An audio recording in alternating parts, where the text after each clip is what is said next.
Okay, welcome back to the It's Just Coffee podcast. I'm one of the hosts, Kirk Pearson. And I'm Rohan Cook.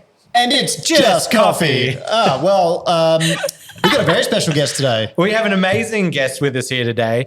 Stand-up comic, was radio host, all over your telly, Jen Fricker, one of the biggest names in comedy. Thank you for coming. Thanks for having me. And now, yeah, exactly. Cheers. My first question is, how do you come up with your ideas?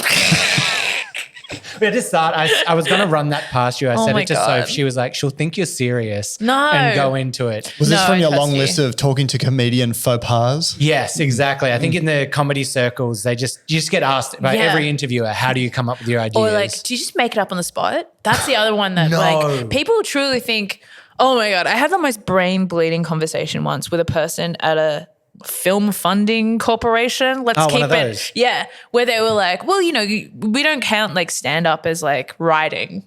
And I was like, what? And they're like, because, you know, it's not written. I'm like, what are you talking? It's all written. It's all written You're just meticulously. riffing up on the stage. It's just little silly thoughts I have, you know? We only test run it for months on end, perfecting all the jokes night after night. Yeah. Just make it up on the spot. They were like, you know, because like Nanette, like that's theatre. That's not comedy. I'm like, it literally started at the comedy festival. Yeah, that's a comedy show. Yeah, absolutely. That's the whole point of it. Yeah. In other good news, just today, the parking gods are smiling on me. Went outside, everyone's car, including our producer here, ticket on the front window. Mine parked just in front. No ticket. The parking gods are looking down on me fondly today. How did you become exempt? That. I have no idea, because you know how they mark the back of your tyre with the chalk line? Yep. And then when you get done, they do the big X on the front tyre. They all had it. They had the back one, front X. I just had the back. No X on the front. So I don't know if family emergency happened, or maybe they looked in the car. I do have a pillow in the back seat of my car. Maybe they're just like, oh, life's hard enough for this guy. This poor homeless person. Yeah, sleeping in the back of the car. Let's give him a break. No, probably just like, we'll give the golden brown guy a pass this week. What the parking situation here is a bit of a shit fight, isn't it? It is. 2-hour parkings. There's only 4 spots just down the road that are all day. Okay. And it's just, I've never seen one empty. It's like, I reckon people tag team and call each other, like, I'm pulling out, you come and pull in. You got a roster. There's like a neighborhood roster. Absolutely. Anyhow, well. I can't drive, so. Yeah, right. Yeah, I know. But I feel I have empathy for the parking situation. Public transport tickets? What are we talking? You know what? I've never gotten a public transport ticket. I'm a good girl. Yeah. Oh, wow. I'm a good girl in that respect. But although I haven't tapped on once since I got here. Yeah. Loving this free transport situation. Yeah, absolutely. Oh, I mean, I don't want to bore people on this topic too much, but you know, in Sydney you can tap on with your card and so it's nice good. and easy. And here you have to get a Mikey and it can go negative, and just I don't even know why we're still bothering with it, but we do. Yeah. But anyhow, we got some news coming up. Every week we have some news. And I got a new haircut this week. So I'm going to do what Ron Burgundy said in Anchorman 2.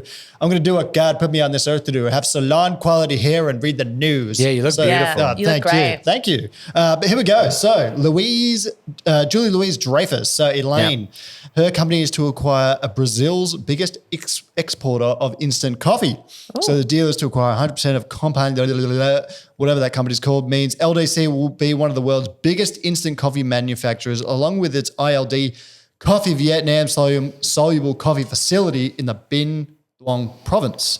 Oh, dude, good job with the pronunciation. Yeah, you did really good on that. So Elaine buying the biggest importer of instant coffee in the world. Who would have thought? Maybe she's trying to get on that Seinfeld comedians in cars, racket and do a bit of comedians drinking instant coffee. Instant coffee. Well, she's always had that attitude of whatever Jerry Seinfeld does, I can do better. Yeah. And she's succeeded with it. So True. Who knows? Maybe she comes along with this as well. I love that. I love I just want to see more people dancing like her, like Elaine, that.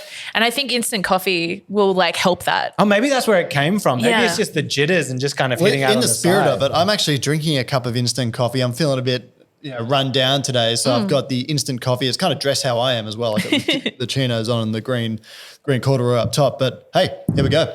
Also, who invented the flat white?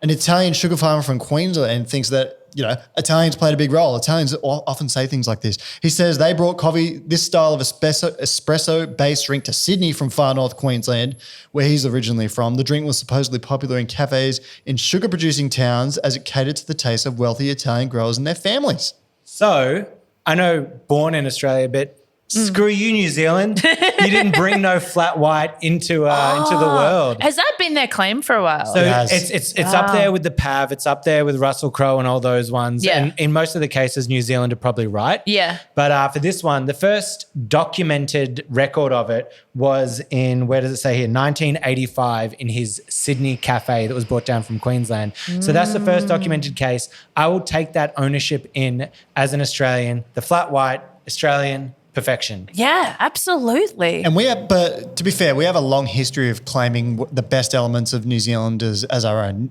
Crowded House, one of my favourite bands. I'm an old timer. Neil Finn, technically Australian. Yeah. I mean, he's lived here longer than he lived in New Zealand, I think, at this point. We'll bank him. Yeah. We'll take it. Last piece of news, bit of a gruesome one. Oh, geez. So I don't really know how to break this to you guys, but as people who've been listening to this podcast know, I've recently opened a cafe and we've got our first 1-star review. Oh, my God. Okay, and I'm gonna read it. I'm gonna read it live on air here right now. You guys are gonna be the Are first you to get okay? it. Are you feeling stable enough to do that? Look, I mean, if you had asked me 2 days ago, no, but I'm able to talk about it now, so Yeah. we're getting progress. But You're with friends. the Support. Yeah. slash of doom, if you will, the Excalibur to my heart was delivered by one Lily Chow. All right, so Lily said, "Hi, I didn't buy your coffee today because, of course, I knew you didn't open today." So she's waited a day. So she sat on it, thought of it. It was probably going to be so much worse if she did it on the day, but she waited a day, so it was probably a little bit better.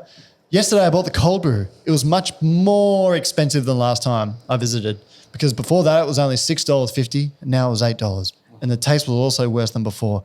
Well, first, Lily Chow, we got a more expensive coffee, marked it up a little bit. So, and it's great. I know you might sit there and think $7.50 for a coffee, but it's sick. And then secondly, public holiday surcharge. You came on a public holiday, babe. We're paying our staff. Yeah. Wait, so she doesn't mention that she came on a public holiday. No. But you know she's come on a public holiday. Well, it was the only day it could have costed that much. Far out. Lily Chow. Also, people come in with that.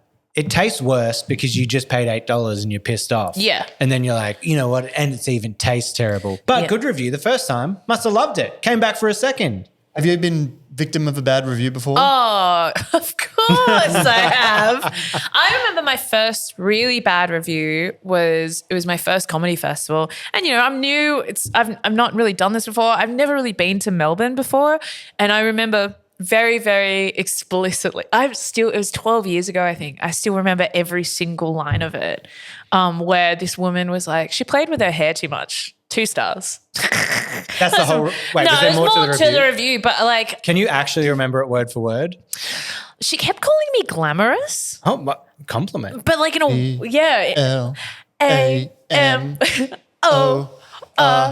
A-M-O-O-U-S We're flying first class. And that was the whole review. It was just the lyrics of Fergie's Glamorous. No, but I just remember she kept saying like I was too glamorous to do like stand up or something. I don't know. It Kind of was like a backhanded compliment. It was really backhanded, and it felt at the time very gendered, Yeah. like very like internalized misogyny. But I still remember, she was like, she played with her hair too much. She played with her fringe too much. And that traumatized me. I don't have a fringe anymore. Oh, that's why. Yeah. Lost it for that. Well, it looks great. Hey, thanks. It almost looks a little I'm too bald. glamorous. Well, the Karen, those at home. the Karen reviewer got you. But yeah, excellent. Welcome to the show. Thanks, Also, man. reviews. Have you ever left a bad review on a cafe or a restaurant? Have you ever dived? Because we've all had that dark moment where we've just been pissed off that much. I had one. Well, if you think on one while I just throw myself out to dry here. I had one where I called up a restaurant. I was like, we're going to be there in 10 minutes. You still open? They were like, yep. Got there 25 minutes later. And they were quiet, so they decided to close down. And I wasn't having it. I'd walked like all the way there and I just gone in. I'm like, I called you. And they were like, nah, can't do it. Can't go in. Oh, yeah. Got out. And the girl in there was being a bit pissy with me. Like she was like, I don't give a shit. Get out. Yeah. And I was annoyed and I just got on the review and I was just like. In the cafe? 1 star. Yeah, while standing there and Yeah. writing it out to him. And then I didn't realize I just wrote this like mean review and then I just got a reply from the business owner and it's a friend of mine. He's like, Rohan, you idiot. I own this cafe. Take down the review. And I was like, oh, just sheepishly the next morning, just removed it.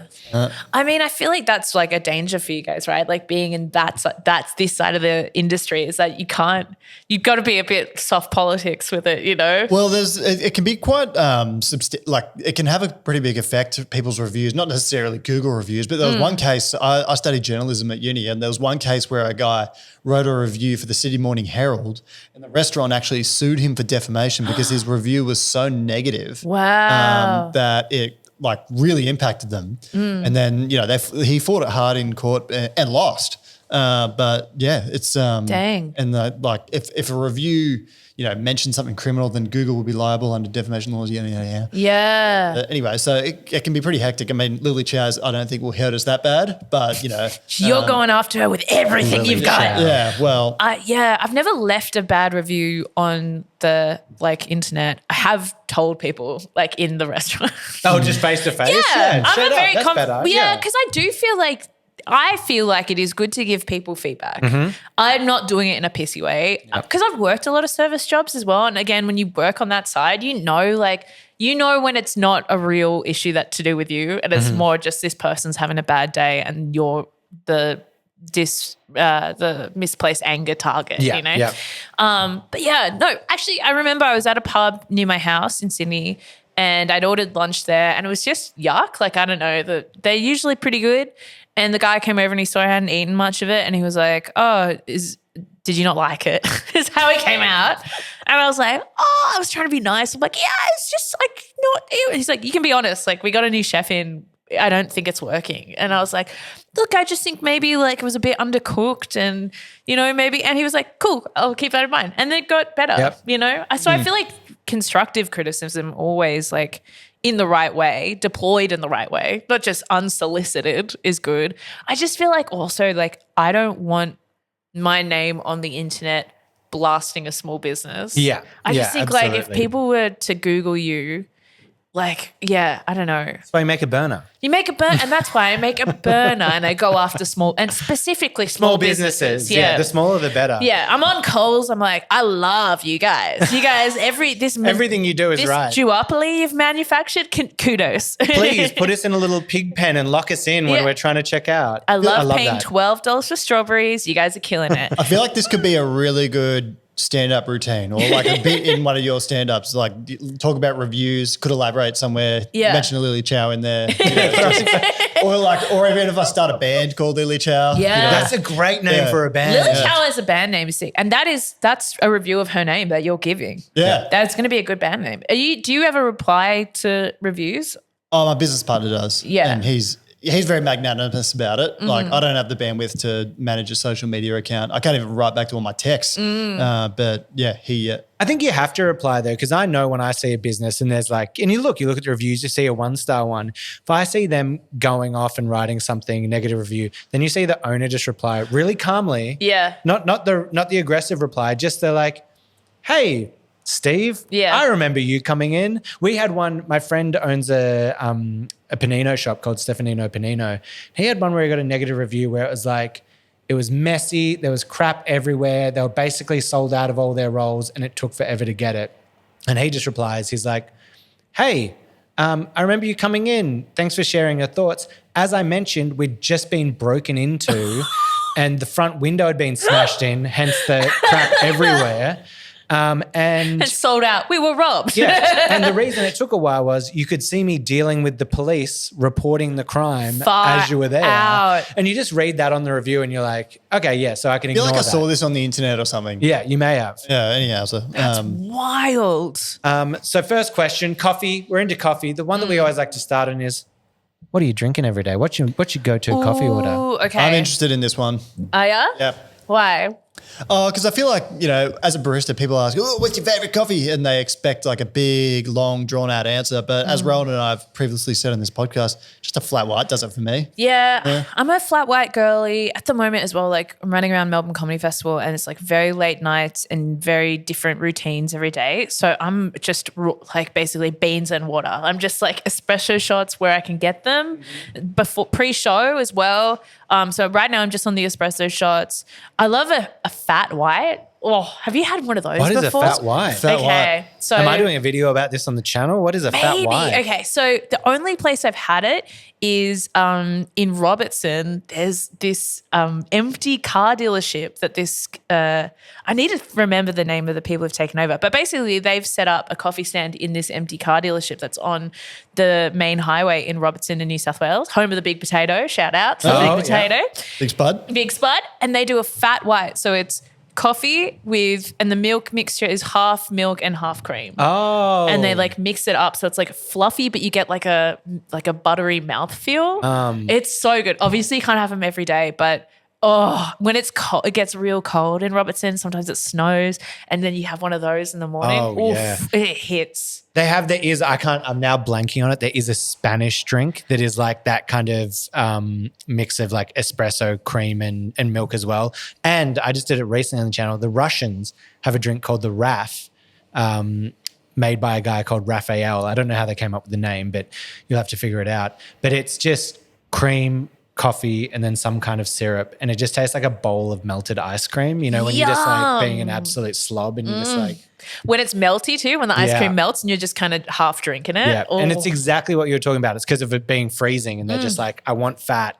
I want to like burn through those calories and just chow in. While we're on the topic of fat whites per se, it'd be interesting to get Jen's opinion on this because one of our mutual friends, Jack Simpson, who's the Australian barista champion, what he's done is he's like vacuumed the moisture out of some milk that he's got and he's made this like would you call it goo concentrate of milk, which he then inserts into other milk and then steams it. So it's like a fatty milk that tastes extra sweet. Then he puts it with his coffee, which is like a next level coffee, and then it just tastes like dessert. Sounds like you could stick a spoon upright in it, like it's Gelatinous milk. Yeah. But does that sound like something you'd want to drink? Like, I'd give it a go. Yeah. I've tried anything once. Yeah. I mean, and I just like, because I'm not a nut milk person. I'm not a nut milk person. So I feel like anytime why aren't you a nut milk person? It just doesn't hit. Okay. Yeah. Like, I don't know. Don't like the flavor. I had like a almond mum, I think they call them, like a kind of hippie dippy mum it was like carob instead of chocolate growing up. Oh, yeah. So I probably have some scarring towards soy milk from that. And then oat milk. Oat milk I can deal with sometimes, but it's majority water. A man walking past just went, yeah. He was The people of Melbourne are with me. They're spoken. We actually had. it was crazy. We were sitting here the other week and I just stopped the podcast mid. I went, everyone, you have to just stop. Joe Jonas is walking past and he's walking past on the clip of the video. You can see him out the window and he's like looking in like, what are you guys doing in there? And I was like, we should have run out. Yeah. That's crazy. Yeah, you should have just had a quick guest spot from Joe Jonas. Yeah. I reckon he would have done it too if you just yell out. You're like, man, we're doing Get a in pod. here, Come bro. say hi. Come promote the tour. Yeah. No, but so I just feel like nut milk doesn't hit for me, but like milk, like especially just like a good creamy milk. So you know those like ones where you skim the cream off the top. Oh, yeah. I'm just like, you got to respect the integrity of the product. Yeah. Absolutely. And so if it sounds like mega milk. It sounds like milk to infinity. I'm into that. Yeah, the Buzz Lightyear of milks. My boyfriend's really got into like ending his night with just a glass of milk. Oh, he just reverted to childhood. That I wouldn't do, but hats off to him. You wouldn't do it? No, see, I'm weird. So I had a soy milk mummy, and I feel so left out of this. Yeah, well, I never. You had a mummy's balanced situation. child. So I drank soy milk I had soy milk with like my Weet Bix and stuff like that growing up, but I will only ever have milk with like a latte. Yeah, no, my boyfriend started ending the night with a glass of milk because we're crazy. We're crazy in my house. And Does that take him to a flatulent place in the bed situation? I'll be honest and vulnerable with you. It's a flatulent house. Okay, right. It's me, it's the dog, it's him. Like, it's the three of us. The windows are closed. We're hotboxing ourselves. Well, I was going to ask before. You're saying that you're having a black coffee and espresso every time you're getting up on stage. Can you tell how stressed and jittery I am? I was going to say, in terms of, we all know that a good black coffee can get you going to the John real quick. How's it on stage? Have you had any moments of maybe a little bit too much caffeine going through? Or does your body go into lockdown when you're in comedy season? I think my body goes into lockdown. Also, your body, because it's late nights, I'm not eating well. I'm not drinking enough water. I'm not eating enough vegetables. Who knows what's going on? Yeah. It's a medical mystery currently that I'll deal with once I get home in a couple weeks, you know? Yeah. I don't know. I'm one of those people that has coffee as a pre-workout too. Maybe just my tolerance is good at this point. Also, I'm a professional at pooping. You know, I think on a schedule or and I just have good control. I've never been caught out. As an adult, I've never been caught out. So yeah, I don't mean to come on here and brag, boys, but I've got it under Storage control. tanks are optimized. Exactly. Yeah. I like that. I can. Yeah. You know, some people can't go out and do a 2 and when they're out of the house. I'm fine with it. This is why he calls it golden brown coffee. Exactly. I did try to reach out to Who Gives a Crap to do a partnership of coffee and toilet paper because, you know. But they just didn't give a crap. Yep, they didn't give a crap. Wow. They're so cool. Now, how deep are you into coffee? Where's the world? Because just so everyone knows, we met from, we just became little Instagram and TikTok friends. Yeah. We were just following each other. I think early on I might have slid into your DMs and been like, let me send you some coffee. Yeah, and it shoot was out to delicious. you. Yeah, perfect. Yeah. Golden Brown signature brand. Blend. And we've just kind of been messaging each other on and off since then, but just those kind of online friends. And then with you coming down, you're like, I'm going to be in town for the show. Let's do something. I've already got tickets. Shot my shot. I was like, do you want to come in for the podcast? Maybe shoot a coffee video. So I know that obviously there must be a home coffee side to you, but was there any hospo background? Yeah. So I when I first moved out of home, I had to get a job really quickly and one that kind of suited around my uni schedule. So I got hired at my friend's cafe and I don't know how I got hired because I'd never worked as a barista. And they're like, no, it's cool. We'll teach you on the job. And it was one of those things where it was on Crown Street in Surrey Hills, which is a very trendy area. And it was a cafe. I don't think it exists anymore. It was called Kawa Cafe. And it was just very cool. I remember Angus Stone would come there. Oh, very sceney. Yeah, it was very sceney. It was across from this shop called Wills and Doll Baby. And it was just and lots of models and stuff, people coming through. And so that I got hired at this very trendy cafe is so funny because I couldn't even make a tea. I remember someone ordered a tea, just a regular tea, and I'd never made one before. And then I had to Google it on my phone, under the desk, and then made that. And then I started getting better at making coffees, but nothing good. I honestly didn't taste much of my own coffee, so I reckon I was probably pumping out absolute just garbage.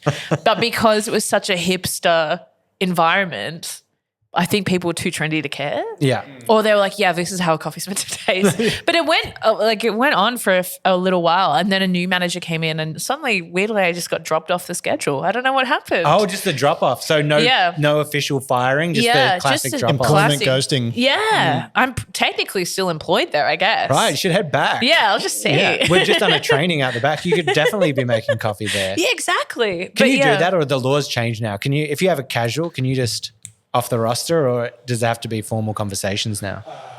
Yes, I think there's a certain period of time now where they can be employed. I don't actually know is the answer, but I think there's a threshold where they can request to be full-time employed after a year or something. Oh yeah, it was definitely within 6 months or something. And I think one of the things was availabilities, we only have so many. So, but yeah. Had you been fired from a cafe job subsequently after that or before that? No, I think I got fired once. I worked at sorry, I'm so tired. She forgot the word cafe. Yeah. No, I got fired from a cinema actually. Oh. It was my high school job. I worked at a cinema in Sydney called Roseville Cinema, and it's it's on the North Shore of Sydney, and so it's an older clientele. Lots of matinees. And it was kind of cool because it's an independent cinema, one of those ones where on Sunday afternoons they get people to come in and play organ. Cute. Yeah, really cute. But it was just an odd place. And I fell in love with the projectionist, and we were the power couple of cinema, and the owner had a crush on him, I'm pretty sure. Oh. And I just got fired. And no one ever explained to me why. But the thing is, I remember calling her and being like, hey, like, why am I fired? Like, you haven't said anything. But I called the wrong number. And they were like, I don't know what you're talking about. And I was like, I'd been hyping myself up for this conversation for so long that I was like, oh, of course you have no idea, and just kept doubling down and being like, this is fucked. Like, you can't just do it. Sorry, I don't know if you can swear on this, but I was like, you can't just do this to people. I've worked here. I know everyone. We're all friends here. Like, you can't just do this. Like, this is a legal situation. I'll be going to the ombudsman, blah, blah, blah. And this poor person's like, no, I genuinely. This is the dry cleaners. Yeah, they're like, I genuinely don't know what you are talking about. My best story of getting fired is that my second job ever was at a Payless Shoes in Sydney. Your shoes were too nice. Oh, man. But it was the most boring job ever. So after 2 weeks, I was like, all right, I need I was 15 or something, so I didn't have the balls to quit sort of thing. So I was like, right, I'm going to get myself fired. So I did my job so poorly for about a month, and the woman was in tears firing me, and I walked out just with the biggest smile on my face. God. And I was like, it's the only job I've been fired from, but it was the best job I've been Oh fired my from. God. I know people like you, too smart for their own good. I had a friend who, as a kid, if I got asked to do something as a kid, you might complain, then you do it begrudgingly. They'd just be like to him, hey, can you make dinner tonight? And he'd go, sure. And then he'd just go and make the worst thing possible, burn the crap out of it, oversalt it. So he'd just never get asked Malicious again. compliance. Too smart. Yeah. Evil. Yeah. You've got some – sorry, go on. Oh, no, I was going to say, so like what kind of things did you do to get yourself fired from Payless? Nothing. Right. So they'd ask me to clean the shelf. I'd dirty the shelf. They'd ask me to arrange the shoes. I'd disarrange the shoes. They walked in one day, they're like, it's just hats in here. He's gotten rid of all the shoes. I was like, babe, this took you 3 weeks too long to do. Like, I should have been going long ago. And, I wasn't rude to anyone. I was just like. Feels like a TV episode of just like every time you're like, still not fired. What can I do next? I was just willfully incompetent. So. Wow, that's so funny. That's how it works. But you were telling me off air before, Rohan, about some interesting cafe nightmare stories. Oh, yeah. I was just going to talk about a few of those. Yeah. So, I mean, do we start with yours or with Jen's? Well, I can start with one. We can just put it out there. We're just talking while you were working at that cafe. Do you just have any of those like either horror stories or just the crazy stuff happens when you work in hospo? Like, I've had people vomiting in a glass at their table that then the boss is like, I have to carry the vomit glass into the bathroom and do that. Horrific. I had one guy claim that he had a bomb and he came in and he was like, I'm going to blow this whole place up. What the hell? I'm going to blow this whole place up. And then my boss came down, Peter El Khoury, and he came down with the broom and just started bashing this guy in the head with the broom. And one time I was sitting in a little cafe in Bowen, and I was behind the counter. It was afternoon. It was quiet.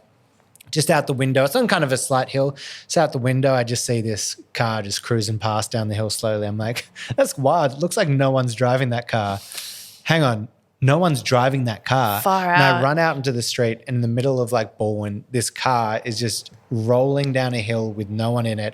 I like action movie, like run to one side, the driver's side is locked. I run around the car as it's rolling down the other side. Passenger seats open, jump in. It's like no power steering. I'm just like yanking as hard as I can, just drive the car up onto the curb and rip on the handbrake. And I'm like standing there, I'm like, I don't know what to do. Everyone just kind of left. I'm like, there's no one around. I'm like, is there anyone no here? Applause. No applause. Nothing. Which you should have got. Yeah. I'm like, I'm the only one at the cafe. So I kind of go into the cafe, and sure enough, 10 minutes later, just this big dude just bounding down the street going, oh my God, just running past. And all that happened was I walked out and I go, dude, what happened? I just drove your car on the side of the road. He goes, oh, my wife's going to kill me. And that was, well, I liked where his priorities were at. Yeah. Thank God no one was hurt. didn't worry about anyone dying. Did I hit anyone? Yeah. Any horror stories for you? I guess it's not strictly hospo, but when I was working at the cinema, and like I was saying, this is like an older clientele, a lot of full adult diapers left at the end of sessions underneath seats. Are you kidding? What? It happened numerous times where people, I mean, again, all respect to the elder generation, they get a lot of things for free, like free education. They own all the properties. And then they like do the indignity of just like during a movie, just shuffling off the diaper and leaving it underneath the seat. And so, I was like an usher, right? And usually at the end of a session, you go in, you pick up the empty popcorn, you pick up the empty drink things, and then, you call your manager. Well, the manager's not going to come and sort it. They're like, all right, yeah, good luck with that. And then, you just got to deal with it. It was the fact that it happened multiple times too. Yeah. Are you thinking it's the same people, or is this just amongst the elderly? Old people these days. They're just at the homes going like, just drop it under the seat. What are they going to do? What are they going to do? Put you in jail? I pay my taxes. Yeah. I pay my taxes. Yeah. I've only got 4 houses. Well, I've got one that's not so much horror story, but more sort of bizarre. So one time I was working at a cafe on Chapel Street in Melbourne, and you know Chapel Street? Yes. It's just like a human zoo. But anyhow, there was a guy that was asleep on the benches out the front, and he was dressed in a suit, and he was dressed really well, and he was just dead asleep. And it got to the point where I was there for maybe an hour and a half sitting up, and then it got to the point where I was like, I think we might have to wake this guy up. So I did, and he just gets up, adjusts his thing, adjusts his jacket and his tie, and he says, "My apologies, sir," and just walked off. Wow. Yeah, I was like, well, I don't know how that was your. He wasn't like, he was just a regular dude. I feel like he was well off. He had a nice watch on and stuff, which was still attached to him. It was James Bond. What pitch? Yeah, it's just James Bond. He'd been blasted out of a window. Oh my God. Knocked unconscious, and then all of a sudden came to and was like, well, I've got to take down another foreign government. I'll be on my way. Pip, pip. Pew. He's just got a little defibrillator in there when his heart stops. Just poof, puts him in, gets up, off he goes. Yeah, but it kind of reminded me of that scene in Breaking Bad when Gus Fring gets his face blown off. And he just, I don't know why. Spoilers. Oh, yeah. It's like 10 years old. I'm sure we can get into it. Yeah. He just gets back up and he just adjusts his thing and then dies. Yeah. Yeah. Okay, well, I don't know why. God, that was a cool way to die, wasn't it? I don't know so why that good. was a suit coat issue, but you know, hats off to him. And then I only watched that again recently because my partner hadn't seen it. And I'm so stupid the first time. I didn't realize, remember how there was the vignette of that pink teddy bear that was in the pool that kept starting at each episode? Yeah. It had half a blown off face, kind of like building up to that moment. The Foreshadowing. amount of Easter eggs in that one was sensational. Unbelievable. Great show. Watched it again. Still stands up. Back onto the coffee though. Yeah. Are you still an avid coffee drinker at home, or you? Yeah. What's the home setup? It's just like a little Breville espresso. I like the Barista Express, the Barista all-in-one. Express. Yeah. So I moved into my own place during pandemic, and I was like, I'm going to treat myself to some home brewed coffees. So I just do that. It's easy. It's pretty chill. And then I'm just honestly, this must be sacrilege to you guys. I'm honestly on the Aldi. Aldi beans. No. Oh, hit the button. I'm on the Aldi beans. But no, we actually had this discussion because the Aldi bean won an international award recently, and I had a extra hot take a few weeks ago where I said that there's cafes that are actually using that, Yeah. but not saying they're It's using that. 14 a kilo. Yeah, because it's cheap, so you can be. so cheap. Yeah, but you can be a cafe owner and just go grab that and just not really tell the world That's they're using interesting. it and save yourself some money. Yeah. I mean, like, it was fun during pandemic. Like, you'd get on, like, the subscription packs. It was like, I think I was doing the St. Ali subscription pack for a bit, and that was fun. But, man, Aldi beans, they always come through. They always come. It's, like, reliable, lock off, like, dial it into my machine. Don't have to think about it. It's easy peasy. And have you got a favorite brand of milk that you pair it with? Like, do you make lattes at home? I mean, I attempt to. But my boyfriend was also a barista. So he has so many stories. He was moved to Toronto, and so was giving like Australian coffee to like Canadians, and they'd always be like, "What the fuck is this?" And he'd be like, "It's a fucking flat white, you dog.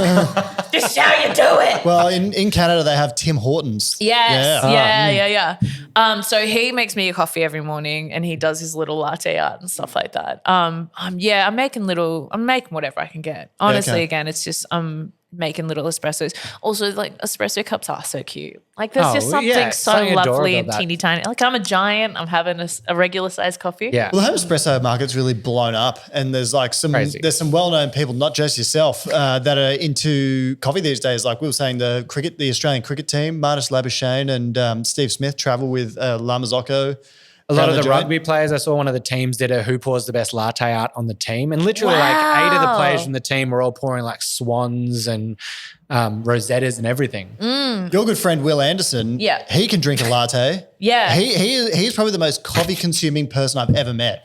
Yeah. Well, no. I was just thinking because I work with him on Gruen, so a lot of time. He is smashing coffee, and he's smashing coffee. His vices are coffee and Coca-Cola. Yeah. Oh. That's what's in his mug on thing. It's either Coca-Cola or it's coffees.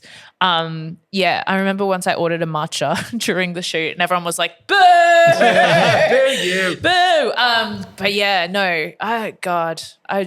I'm so coffee pilled. I don't know what I'm saying. Oh God, there's going to be many moments like these where I just say stuff out loud. That is completely fine. And yeah, we had I know from our channel we had you. Nazim Hussein was another one who started like following us, who was messaging us. I think I got actually maybe did a bit more for him. I got him a free machine. He's got big venues. I get it. Yeah, I get it. Yeah. Well, actually, I think that was just him just like chatting randomly, and I was like. That's right. He came into one of my live feeds and started commenting while I was doing it. It was for Sunbeam. Yeah. And Sunbeam were like, why was Nazim Hussein in your live feed the just chat? chatting? I'm like, I don't know. He follows us and just like chats a bit. And they were like, let's send him a machine. I was like, sure. Send him a machine. Breville, love to tell you that your espresso. Look into the camera. Hey, Breville, it's your girl, Chen Fricker. And I just want to say your Breville Express. Barista Express. It's so good. So good. And it feels nice, as like having your friends over. And I'm like, let me make you a little something. Let me froth up some milk for you. Like, it's just easy. And I like that the boiler's inside the machine as well. There's a bit of temperature. Yeah, there's a bit of temperature control. I like that. I never really got into coffee that much. And then I went to Japan kind of in 2018. And I love those the pour overs they do in the paper thing. I just and I started really getting into it that way. And then I went to LA and cold brew was like really so massive. I think I got caffeine poisoning because I was just hitting like the cold brew so much. But yeah, if you want to send me a little something, bro. Yeah, loves the Barista Express. Let's actually challenge ourselves for this because I know someone at Breville. So who knows? Breville. I'm actually coming at you. Yeah. I'm actually waiting for a call from someone from Breville. So I mean, I do have about 15 Brevilles sitting there that I can just get you. But maybe we'll sit here. She's got the Barista Express. It's good because it's like it's easy.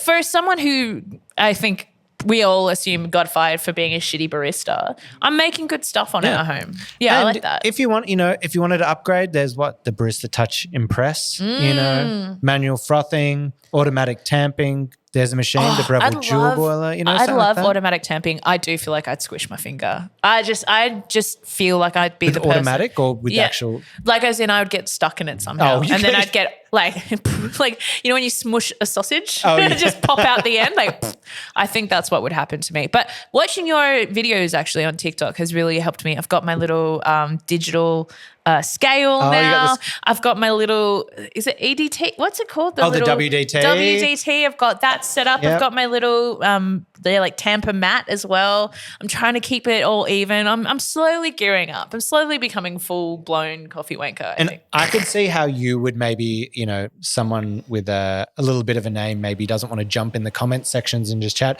I actually remember the day that I posted a video about scales and you just messaged in the comments saying like, hey, what scale is that? Yeah. Should I get it? And I just remember seeing like 15,000 people just jumping on because they see a little blue tick and whatever. Yeah. Oh, you should get this one. Don't get that one. That's crap. And everyone just like jumping on. I was like, just leave her alone.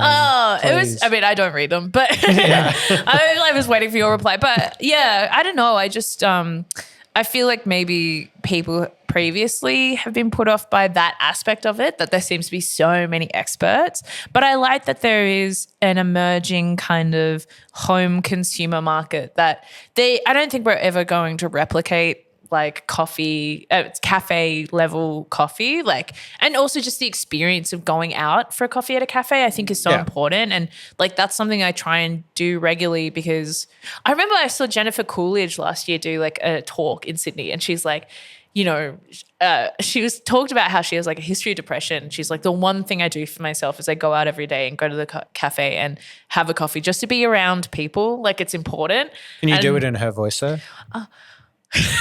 I'm trying to think. Wow, this is amazing. I had coffee. to go and get a coffee. Oh, wow. This is Stifler's mum, yeah? Yeah. It's basically Owen Wilson. Yeah. Wow. Oh, wow. Wow and Wilson. Yeah. Yeah.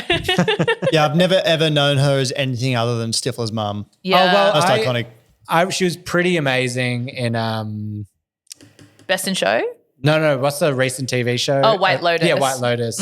Iconic role in that. Yeah, all the scenes. I just rewatched Best in Show and she plays like a gold digger wife who has a amazing movie. The film's amazing. It's about basically a Crufts style dog show and all the different owners of breeds and stuff. And so she plays a gold digger who hires Jane Lynch to train her poodle. And basically all of the actors are the human embodiment of their dogs. So she plays this like poodle-y kind of lady who's just like, sometimes we eat soup and we know each other so well, we don't have to talk. Some days we'll just not talk. We could not talk forever. And the voice got better. Oh, thank you. It's like you've dived in now deeper. I kind of locked into it, you know. Yeah. I'm curious to know, you're here from Sydney for the Comedy Festival. You got some shows coming up. We'll get you to plug those in a moment. Yep. But how are you finding the cafe scene, Melbourne to Sydney? Because we get asked this a lot. I've got a much more diplomatic answer than most Melburnians, being from Sydney myself. I actually feel like Sydney's pretty good. You know, Melbourne's not that much better. Maybe a little bit, but not that much. What's your thoughts? Well, okay, so this is kind of my hot take. I don't know if I want to save it. We're just getting straight back into it. It's time for another hot take with two sugars. We're leading straight into it. I like that. Yeah. And then when you deliver this line, just straight down the barrel like you mean Middle? it. Yeah. Okay. Yeah. Or Okay. no, I reckon this one. And do you want me to frame it like my hot take with two sugars is? No, Is just it- go straight okay. into it. You got it. Okay. So I appreciate your being diplomatic. You got skin in the game. Me, I'm just a little speck of dust being knocked this. around the world. It's heating up already. And I'm very anxious to say this out loud. Melbourne cafe culture, isn't that interesting or good? I feel scared for saying it. I'm not saying that it's bad, right? I'm not saying it's bad. You are. Well, I think you're dumb and I hate you. Well, no, I just think that I've gotten to travel a lot through my job, through my world experience. I feel like Melbourne for a very long time was the pinnacle of cafe culture in Australia, if not the world. It was bringing something that really hadn't had that much depth or exploration, and the level of service was amazing. I feel like now that model has been established, there are other places that are pushing it into new territory. Are we talking cities, cafes? I'm talking cities. So first of all, I think you can get a Melbourne style experience in pretty much most cafes in Sydney. Honestly, Okay. like I think cafe culture there is just as good as Melbourne, right? I think I went to Osaka a couple of years ago. Cafe culture there is Osaka's sick. insane, and no one talks about that. Seoul in Korea, the cafes I there. will second that. Seoul's amazing. Oh, yeah. Amazing. And I just think it's just pushing it into new places that maybe Melbourne should have a look at. Maybe take the hand off your own back from patting it and just have a look around. Wow, that's an extra hot take. But you know what, Melburnians, I think the most sacred part of Melbourne coffee history for Melburnians is the magic. So I hate the magic. I call it the ashtray because it's like a strong flat white with 3/4 full. So when you drink it, it tastes really strong and bitter. I don't like it. But, you know, you've basically just come on and just blown everyone's heads I'm off. so sorry. Look, I feel like you've gotten very dark energy on me now. Look, you know, there's a reason we were only like minor kind of Instagram, TikTok friends. Wow, And, you've just unfollowed me from under the table. Sorry, Crazy. we're gonna have to move on. No, I actually think I probably agree with you to an extent. I think that Melbourne kind of set this precedent, and now also that Melbourne experience is everywhere. Like, Yes, exactly, When I yes. first started making coffee, I was like, I used to have like a rule. I was like, if you go somewhere where they're like making good coffee and you can see latte art, that cafe is going to be busy because it's like good coffee.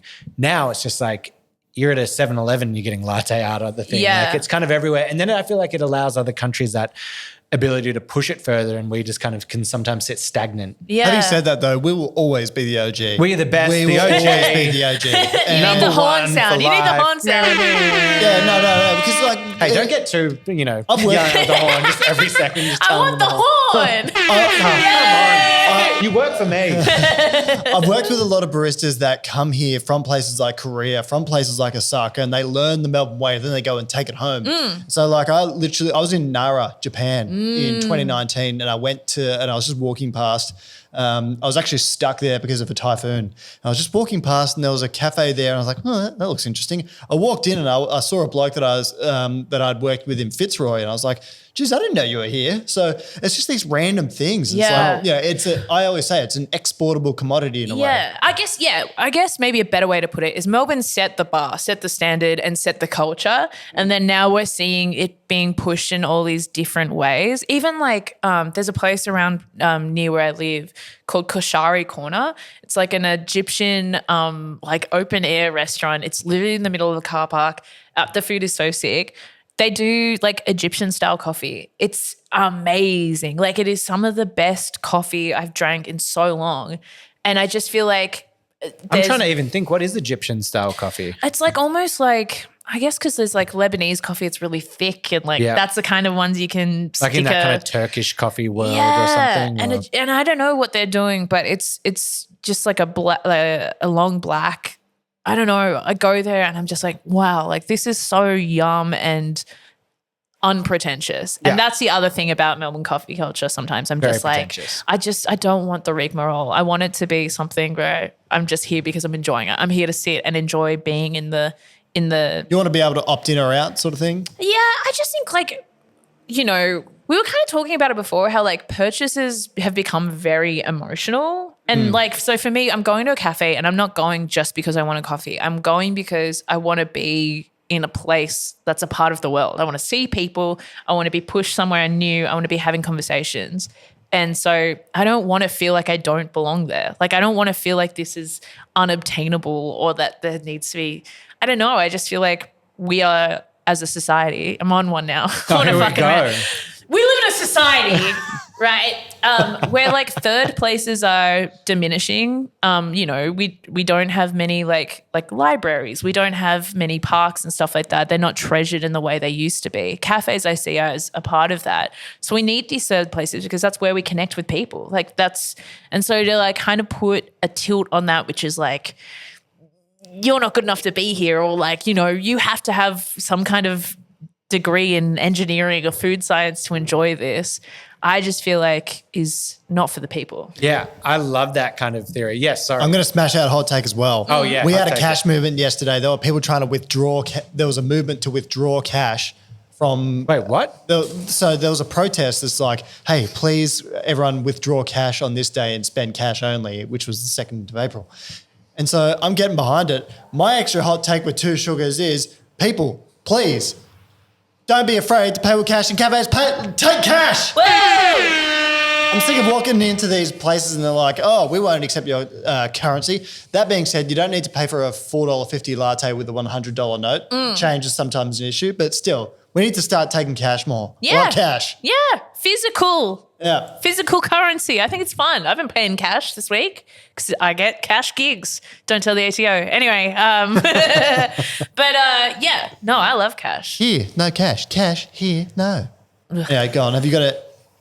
An extra hot take? What did I have we were talking about? Oh, it's kind of more of a mild take, maybe with like half a sugar or something like that. And maybe actually people kind of stand by it. But alternative milks should be the same price as dairy milk when you're at a cafe. Oh, shit, he went there. He really went there. That is Give it actually a another hot click. take. Give it another click. Look, I know you can look into certain things that maybe some of the alternative milks are more expensive to produce, but I'm looking at like how hard is it to make an oat, if we're making an oat milk. And number 2, the stuff is shelf stable. It can sit there for months and months. With dairy, it's constantly moving around the country, moving from the farms. So And that aside, just everyone should have that same kind of common thing. A lot of people can't drink dairy for whatever choices, and I don't think that they should be getting charged more to drink alternative milk. I'm going to put two takes in here. At our shop, we do not charge extra for alternative milks. Oh, That's good. What's But the I name of will- your shop? Project Zero Coffee, 140 King Street. But also, having said that, on the flip side, they cost twice as much. Now, the reasons being, like, a cow has more yield than, an oat plantation does because it can continually produce milk. You haven't seen my oats. Yeah, okay, but yeah, no, and also alternative milk providers, and this is I'm gonna have another hot take with 2 sugars, 3 sugars perhaps. Why do you have to do only 1 litre bottles? Yeah. Do the bigger Do bottle. a 2 litre bottle. That's do a 3 litre real bottle. good hot take. Because it's like annoying because it fills up the recycling bin. Like you will go through it in a cafe. There should be like a cafe series where it's like 2 litres, and eventually I foresee that they will be able to produce it at a better cost than dairy milk. But right now, dairy. I used to work for a milk company and food service company, and so like I can tell you with absolute confidence, it has been. It is far cheaper for dairy milk than it is with alternative. Yeah. Amazing. Yeah. They could do like alternative milks by the keg. That'd be cool. Yeah. To Yeah. be the keg man. Yeah. Do it on tap. That'd be so good. Just bigger bottles. Do a bottle or some shit. It doesn't need to be in like UHT things. Maybe there's a preservation thing in it. I don't know. I'm not a doctor. Just do bigger cartons, please. Right. Now, finally, I want to get into this here for the Melbourne International Comedy Festival. But you've had a bit of a rough ride getting here with some of the booking and that of the shows. Yeah. I'd love you to tell us a bit about this because number one fan here, big support. I love what you've done just running around, making it happen. And apparently from what I've heard for an amazing show, I'll be seeing it in a couple nights. So can you tell us a bit about that? Yeah, look, it's been a bit of a journey. So I took a few years off like doing live stuff. People might know I had a bit of a traumatic incident at the end of my time at Triple J, and that impacts me. Like day to day, I have PTSD, so it is a thing where I've got to look after myself in a different way. So I took a few years off, and it's one of those things, right, where you work with people and you say like, "Hey, I need time to heal myself," and they go, "But I can't make money off that." So Yeah. then they, anyway. But I was building a tour for this year because I was really excited about this show, and it's just one of those things where I've been working with this team for 10 years, and then I was building a tour with them. We started in October, having a look at different festivals we wanted to do. I said, these are the things I want. And then in December, I think about a week before Christmas, I found out that they hadn't booked any of those venues. They hadn't applied to any of the festivals I wanted, just Melbourne, which like they'd already spent my money. So, and so I have basically had to just build this tour off a wing and a prayer. And, I'm a comedian. I'm not a producer, and I don't presume to have the skill set. It is a skill set. Like I think some people look at producers and go like, they're just like scabs or whatever. But I think if you're a good producer, you know how to build the scaffolding around artists to make them feel safe and to make sure that the people who need to see it, to make sure the show is a success and people are walking out feeling good. But it was just this thing where I'm like, man, like you look around the arts in Australia at the moment and it is so rough for everyone, right? We were just talking about Splendor. Exactly. Yeah. Like I have friends who worked at Splendor. They're like, the office is empty. Like people aren't even coming in anymore. Like there are, Falls didn't go ahead. Groove and the Moo got cancelled. And obviously those are music things. These are comedy things. But like comedy, there's even less of a safety net. Like, at least in music, there's kind of major corporations who have a hand in it. So at least on some level, you're getting paid. With comedy, it is such a small industry. But I was just like, man, I'm just going to see how much I as a person can do it. And something that's actually been really heartening to me over the past year or so is seeing a lot of independent artists, both musicians and comedians, like use social media, use just like getting out and seeing people and talking to people. Again, I'm all about the connection with humanity, getting into the cafe, and see how much I can push it. And so far, it's been tough, but I'm really proud of myself and I'm having a sick time. I said to myself before this run of shows at Melbourne opened, I was like, my mindset is I am going to have a sick one. Yeah. And it's like, it doesn't matter if I sell heaps of tickets or if I sell like no tickets. I personally am going to have a sick one because I know what it took to get here, and I know that I'm having a great time, and I know that I've done a funny show. So yeah, I'm having a sick one. Well, that's amazing. I can't wait to see it. Personally, can't wait to come. Thank you for coming on the show. That probably wraps us up for the week. Oh, did you have something? No. I think that's a good note to end on. Yeah. And all the best of luck with your show as well. And thank you so much for coming Thank you so much for coming by. What a show. Yay. What a show. But as always, we finish with It's just coffee. Yeah, we got it that time. I did it. Yay. Jen, thank you so much. Thank you for having me. Wow. Oh, beautiful.